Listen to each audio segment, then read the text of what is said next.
Hello. Hi. So good to see you.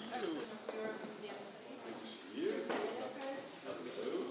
Security. Hello. Okay,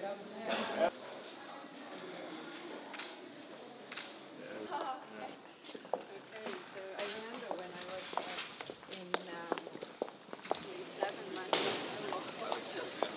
So you get. But I imagine May, June must be lovely, huh?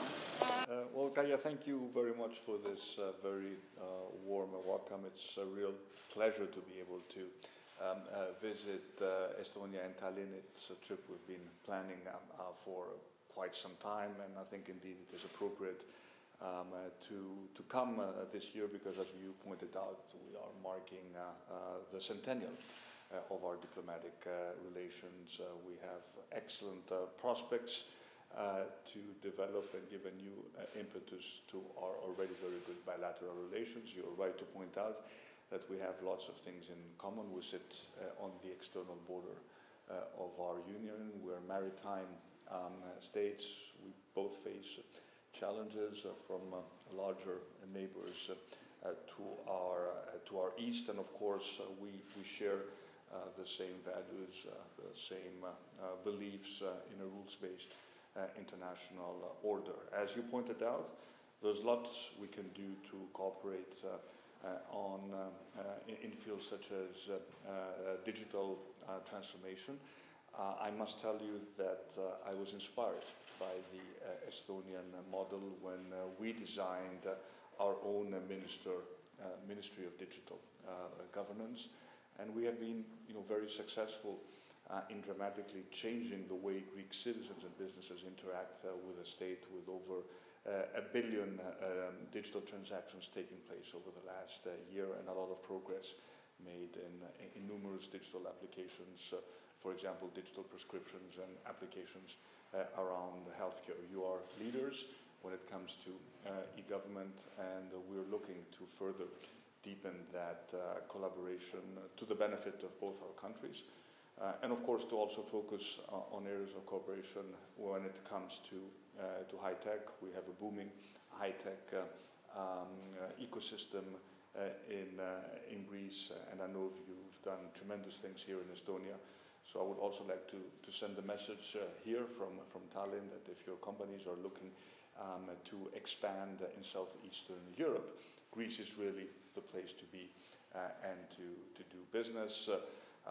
Yesterday, The Economist published a survey which put Greece at the top of the countries that have improved their business environment. We gained 16 places in 3 years, so this makes us, very happy and makes our story in terms of projecting Greece as a country that has left the crisis years behind us that much more compelling.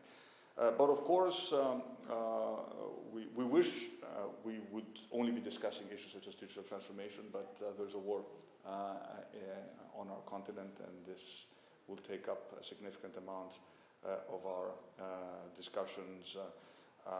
Greece and Estonia stand united against this blatant act of aggression by Russia, along with the rest of our EU partners and our NATO allies.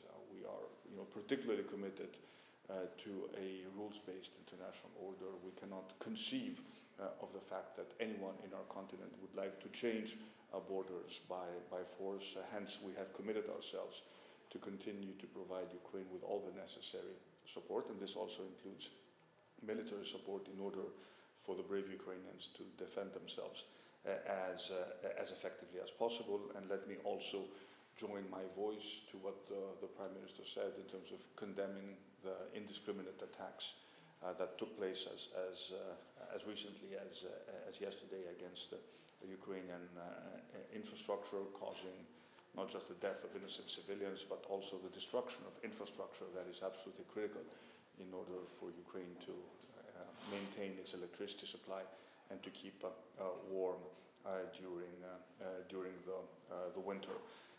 I would also like to focus on the topic of making sure that we join our forces in terms of convincing those countries that do not implement sanctions against Russia that that is not the right approach, especially when it comes to NATO members. Sanctions are effective, and they are that much more effective if we eliminate loopholes that allow Russia to circumvent them.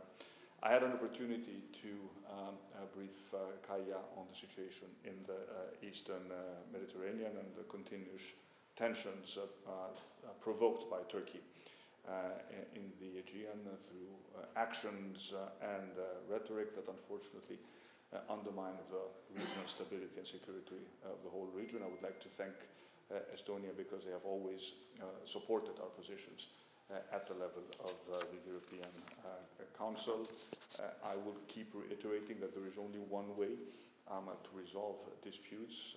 There's only one playbook we can use, and that is international law, and in our case, the United Nations conventions on the laws of the seas, because our difference with Turkey is related to the delimitation of maritime zones. We have demonstrated in Greece that we can resolve these issues. We've signed a delimitation agreement with Egypt, two countries which are essentially at war in the region, Israel and Lebanon, succeeded in signing a delimitation agreement. So there's no reason why we could not do the same thing with Turkey. But in order for this to happen, provocations, unnecessary provocations, offensive rhetoric against Greece, openly questioning the sovereignty of our islands, these are completely unacceptable actions which need to stop immediately.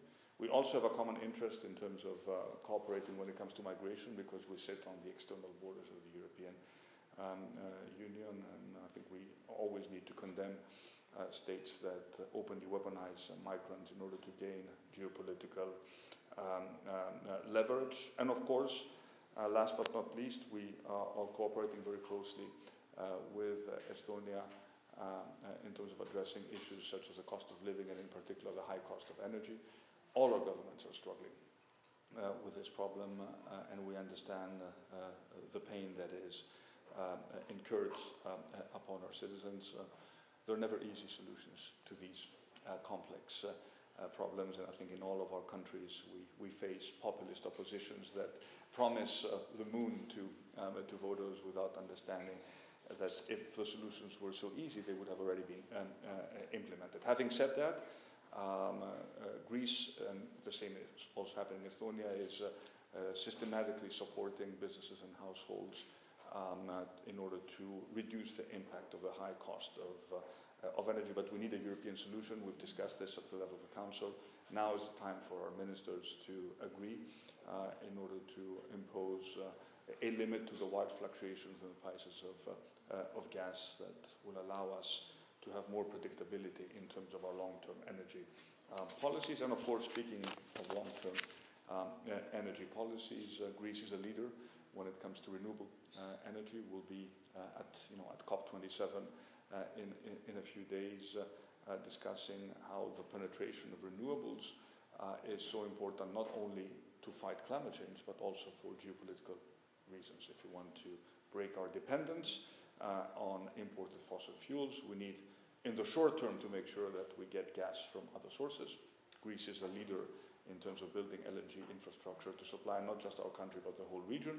And of course, also to immediately push forward with a much more rapid penetration of renewables that will allow us to leverage sources of energy that no one can ever take away from us. So let me stop here. Let me thank again Kaya for the very warm welcome, and let me express my satisfaction about the excellent level of cooperation between our two governments. Thank you. Good to see you again. How are you? It's a pleasure.